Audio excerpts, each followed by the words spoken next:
Una grande sfera luminosa di quasi 3 metri di diametro, incastonata nel cuore della baia di Portofino, da raggiungere con una passeggiata sull'acqua sospesa tra i due moli e dalla quale osservare il borgo, ridisegnato con giochi di luce e una prospettiva nuova, suggestiva e unica. Si chiamerà Mondo Terracqueo. È così che la Perla del Tiguglio vuole richiamare visitatori e turisti durante la prossima stagione invernale. Un progetto artistico firmato da Marco Nereo Rotelli, già protagonista con i suoi giochi di luce in Italia e in tutto il mondo.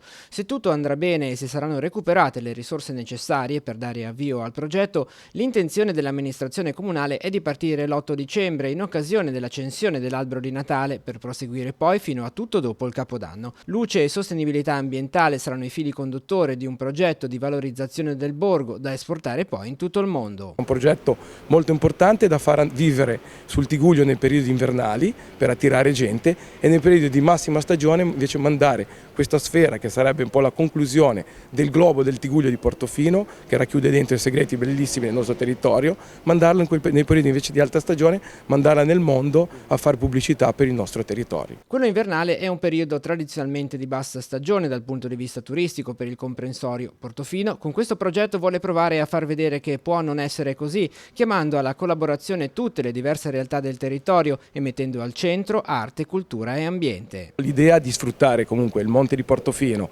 e cercare di dare a questo monte una definizione, una pulizia, una messa in sicurezza dei sentieri, che l'ho trovato purtroppo in questo inverno scorso, che io purtroppo non andavo molto sul monte, l'ho dovuto frequentare anche per emergenza. Mi sono promesso di cercare di lavorare per migliorare questo parco, che è una risorsa enorme per tutto il Tiguglio. Abbiamo un'area marina dove si può andare anche a fare sport d'inverno, come che può essere la vela, può essere il windsurf, tante cose. Perciò c'è un'unione del territorio con i sindaci per cercare di far vivere, e la regione che fa da capofila, per far vivere il Tiguglio 12 mesi all'anno.